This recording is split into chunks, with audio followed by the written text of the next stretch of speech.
Hello cyberspace, my name is Garrett Mills and welcome back to episode 2 of my basic PHP development series, where we're going to be going from just basic echoing text out in PHP all the way up to looking at constructing a more robust, complex web app. So this is episode 2. If you haven't checked out episode 1, I recommend you click the I in the top right hand corner to jump to that playlist and start at the beginning.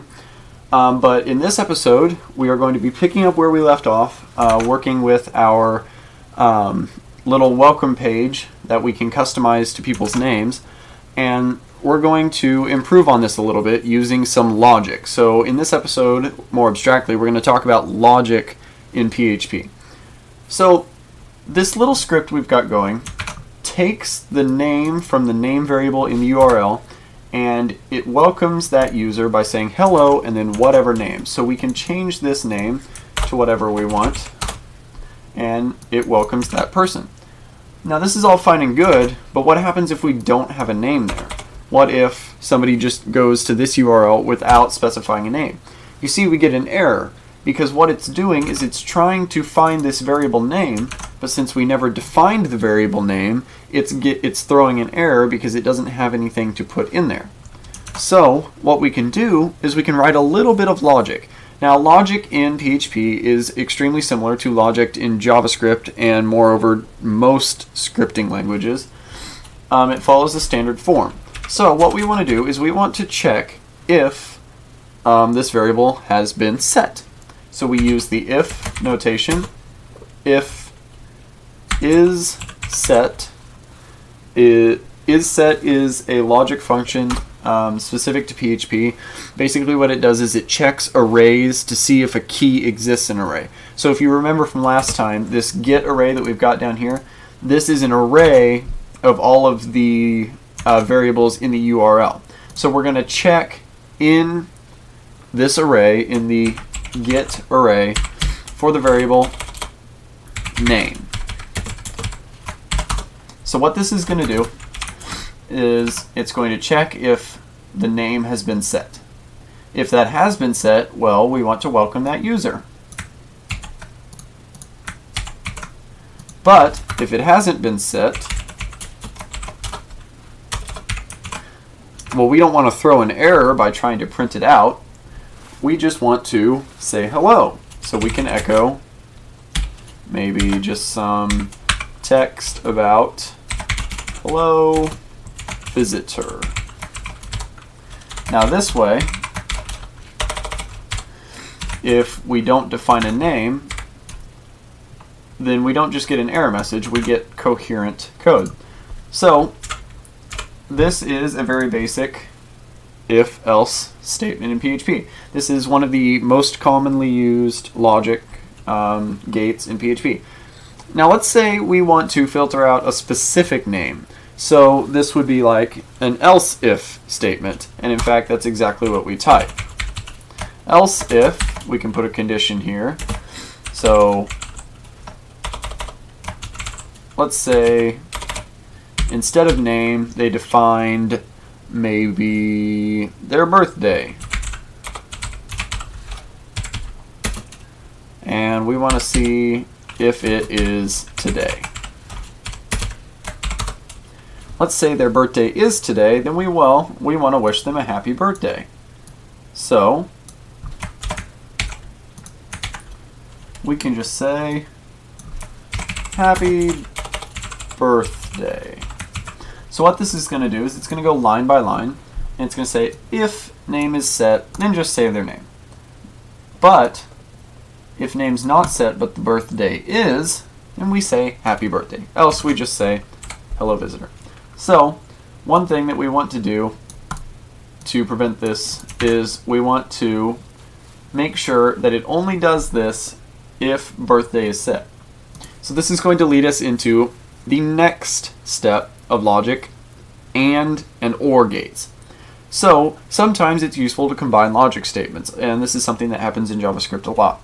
So in this case, we want to combine two conditions. We want it to be set, so if it is set and it's also today, then display that.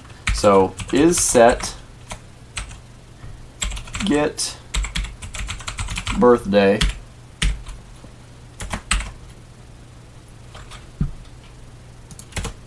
and the birthday is today. So in PHP, and is denoted by 2 ampersands, and or is denoted by 2 straight bars located above the enter key. So if both of these things are true, then we're going to do that. So you notice that this time we didn't get the error because it's first checking if birthday is set before then checking if the birthday is today.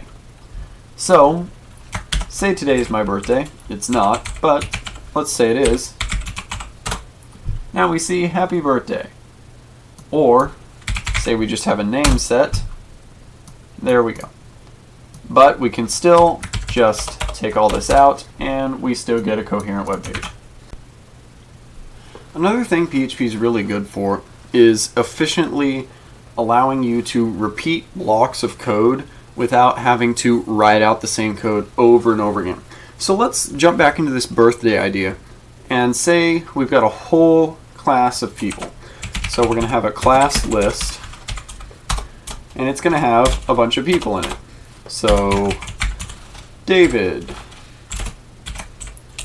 John, Sue, Rose, Alex,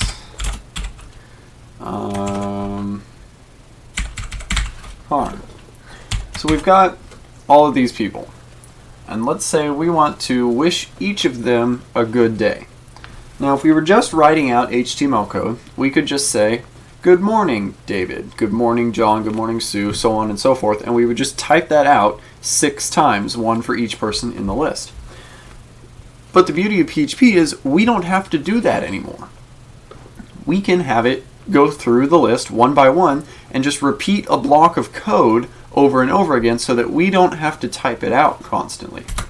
So let's do it. A thing to use when iterating through lists in PHP is a special function called ForEach. Basically, this does exactly what it sounds like. It's going to repeat this for each item in a specified list. So we're going to specify class. Now we specify what each individual thing is. So in this case, each of these people are students. So for each member of the class as student, now what this is going to do is it's going to move one by one. So the first time this runs, student is going to equal David. The second time this runs, student is going to equal John. The third time it runs, Sue, fourth Rose, Alex, Connor, so on. So what we can do is write our code in here. So we want it to echo some HTML code. Now a thing about long form HTML quotations in PHP is you don't have to have, like in JavaScript, you don't have to have delineations telling you where the line ends. You can just make multi-line block HTML quotes, and you don't have to keep terminating the line with a slash. So, say we want to say a little bit. So, good morning, student. Now, this is another thing to note about PHP. You can reference variables directly inside of strings by putting that $sign before it. That's one of the benefits of using variables that have a standard symbol in front of them, is you don't have to, like I was doing earlier, you don't have to terminate the string, put a dot, put another dot, and restart the string. Although you certainly can, there's no need to do any of that. We can just reference student, the student variable, inside the string, and PHP is smart enough to go in there and replace that with whatever student is at the time. Now we want to have a break in HTML just so that it keeps it clean. And if we go back to our web browser, we see good morning David, good morning John, and it repeats, and I can add people to this list.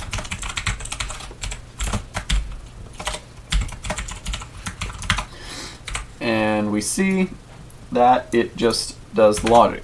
So that is the for each loop in PHP. Now there's one more logic gate that we're going to look at in PHP in this video, and that's the while loop. Now, while is sort of like if, except it will repeat whatever's inside of it forever until what's in here is false. So as long as this equals true, it's going to keep repeating these block of code forever. But as soon as this comes out to be false, then it's going to stop and move on, or unless you break it. So let's say we have a variable, just number, and it starts out at 0. Then we have another variable, the counter. That also equals 0. So let's say we want our number, we want this to count up to 10. So while counter is less than number, we're going to say the number, so we want it to echo out the number is counter. Then we want to iterate counter. Now this little bit I did here is just a handy little thing to know, and it shows up in a lot of different languages. It just moves it up by 1. So this is the same as writing counter equals counter plus 1. It just iterates it by 1. So now, if we go over here, the number is 0, 1, 2, 3, 4, and it counts up. And you'll notice it stops at 9. We can fix this if we make this less than or equal to, and there we go, we get 10. So I can change this and make it say 100. No problem. The number is 100. Now, another cool thing you can do in PHP is you can reverse these statements. So we can say that we want to do this bit while counter is less than or equal to number. And there is no difference between the two. It just is a different way of writing it. So we can see it still outputs the same result, 100. Another thing that to note is this bit here where I'm iterating it with plus plus. A couple other handy things to know about this is if you hit plus equals 1, this is going to move it up by whatever number. So if I want to iterate by 2's, I can change this and you see it counts by 2's instead, or 5's. And to decrease by that number, we can just use a minus sign. But for now, we're going to leave it as iterating by 1. So one last thing we can do is just apply some of our knowledge, and we can say number. And so what this is going to do is it's going to look for the number variable and whatever number we put in here. So here we go. It counts up to 1,000. And I can specify any number that I want. So say I want 73, because why not? There we go. Counts up and stops at 73. Another logic gate we're going to look at is the switch. So a switch in PHP is like a shorthand way of writing a bunch of if, else if statements. So say you've got a variable that is defined as I, and it is defined in the URL. So let's say this is the model number of a phone. And you want to check and execute different code based on what this is equal to. Now you have two ways of doing this. You have the traditional if I equals some number, so like 4, then do this, followed by a series of else if statements. Else if I equals 3, else if I equals 2, but that can get a bit tedious to write out each time. So in PHP and a lot of other languages, we have a shorthand way of writing this called a switch. Switch, then what variable you're testing, in this case I, and then the body. Now in here, we're going to check for individual things called cases. A case is a condition for which I equals whatever. So say we want a case where I equals 6. So what this is going to do is if I equals 6, it's going to execute that's in here. So you see the notation for this is slightly different than normal PHP. It's denoted by having a colon and then indenting the next line. So anything that's indented at this level or further will be executed in this case. So let's say if the phone model is 6, this is the Galaxy phone.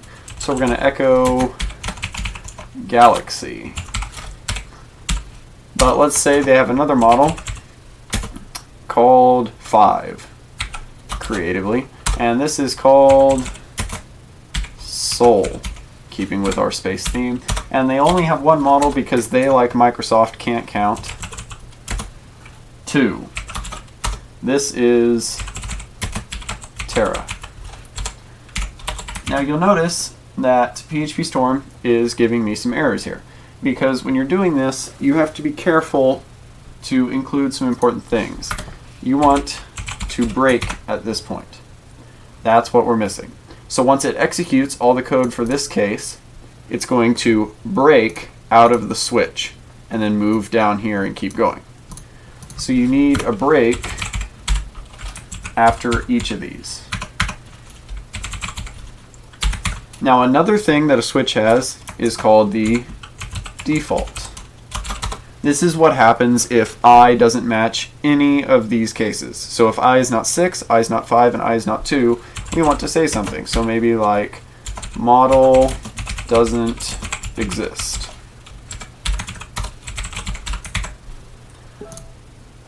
So just a brief recap of what this code is going to do. It's going to look for a model number variable in the URL, and then it's going to check that. And then it's going to check that. So if it's 6, we get Galaxy, 5, Soul, 2, Terra, and if it can't find the model number in here, it's going to tell us that the model doesn't exist. So we can check that by jumping over here, giving it a model number, and just throwing in there like 5. See, we get Soul, 6, Galaxy, 2, Terra. Now let's say we put in 7, which wasn't part of our list. We get model doesn't exist. So those are just some of the basic logic gates that are used in PHP.